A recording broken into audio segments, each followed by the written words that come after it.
অতি সম্প্রতি ভারতের লোকসভায় একটা বিল পাস হয়েছে, সেটা আইনের আকার ধারণ করতে যাচ্ছে। সেটা হলো ওয়াকফ সংশোধনী বিল 2025। আপনারা অনেকে জেনে থাকবেন, ভারতবর্ষে প্রাতিষ্ঠানিক জমির মালিকানা সবচেয়ে বেশি হলো ভারতের রেলওয়ে এবং সেনাবাহিনীর। তৃতীয় সর্বোচ্চ প্রাতিষ্ঠানিক জমির মালিকানা হলো ভারতের মুসলমানদের ওয়াকফ বোর্ডের জমি। 8.7 লক্ষ সম্পদের মালিক হলো মুসলমানদের ওয়াকফ বোর্ড।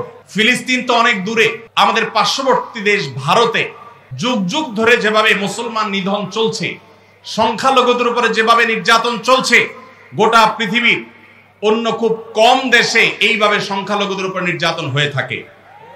আপনারা জানেন, অতি সম্প্রতি ভারতের লোকসভায় একটা বিল পাস হয়েছে, সেটা আইনের আকার ধারণ করতে যাচ্ছে। সেটা হলো ওয়াকফ সংশোধনী বিল 2025।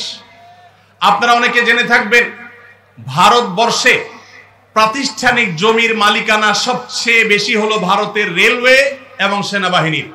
তৃতীয় সর্বোচ্চ প্রাতিষ্ঠানিক জমির মালিকানা হলো ভারতের মুসলমানদের ওয়াকফ বোর্ডের জমি। 8.7 লক্ষ সম্পদের মালিক হলো মুসলমানদের ওয়াকফ বোর্ড।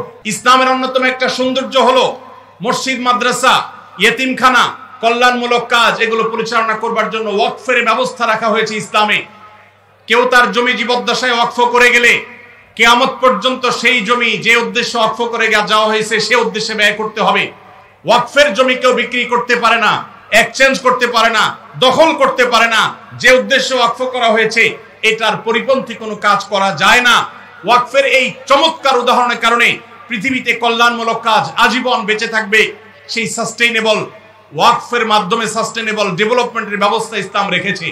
ভারতবর্ষে মুসলমানদের শত শত বছর চলে আসা 8.7 লক্ষ সম্পদ, যেটা টোটাল ভারতবর্ষে যত প্রাতিষ্ঠানিক সম্পদ আছে এর মধ্যে তৃতীয় সর্বোচ্চ, সেই সম্পদ আজ ভারতের হিন্দুত্ববাদীরা গ্রাস করবার জন্য নতুন করে সংসদে বিল তারা পাশ করেছে।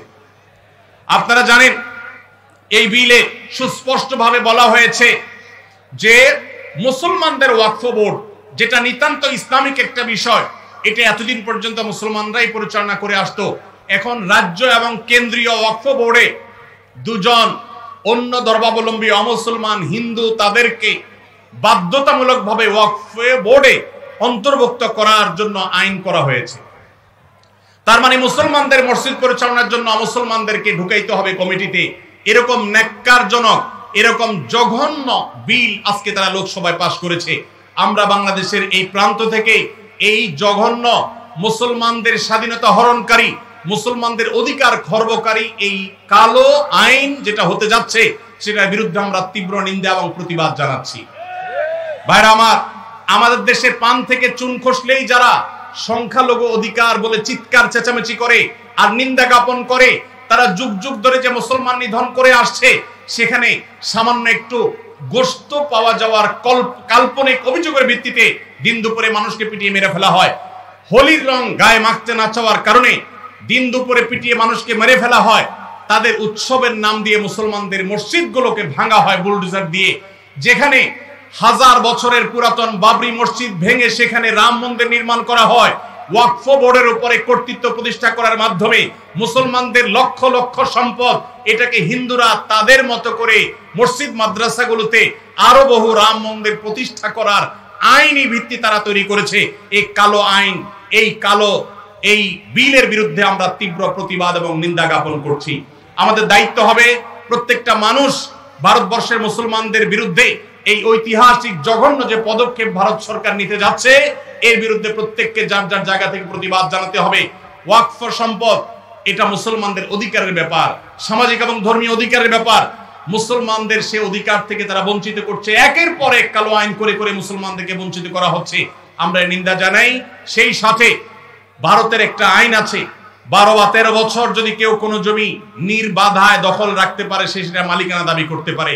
ওয়াকফের জমিগুলো এখন কেউ যদি এভাবে দখল করে রাখতে পারে আর সংশ্লিষ্ট ওয়াকফ বোর্ড যদি কোনো আপত্তি না জানায়, তাহলে সেটার সে মালিকানা দাবি করতে পারে। এবং সেই মালিকানার দাবি নিষ্পত্তি করার নতুন করে বিল পাস করা হয়েছে, যে কালেক্টরেটের চাইতে সিনিয়র লেভেলের কোন অফিসার সেটা নিষ্পত্তি করতে পারবে। অর্থাৎ মুসলমানদের মসজিদের বিষয়ে এই জমি যদি কোনো হিন্দু দখল করে তাহলে সেটা যেন সে দখল নিতে পারে, তার জন্য হাজারটা দুয়ার খোলা হয়েছে। এটা ভারতবর্ষের ইতিহাসে মুসলমানদের বিরুদ্ধে তৈরি হওয়া সবচেয়ে কালো আইনগুলোর একটা, যেটা মুসলমানদের অধিকার খর্ব করছে, সংখ্যালঘুদের অধিকার খর্ব করছে। আমরা এর তীব্র নিন্দা জানাচ্ছি। আল্লাহ রাব্বুল আলামিন ভারতবর্ষের মুসলমানদের অধিকার যেন তারা ফিরে পায়, সেই তৌফিক আল্লাহ তাদের সবাইকে দান করুন। আমিন।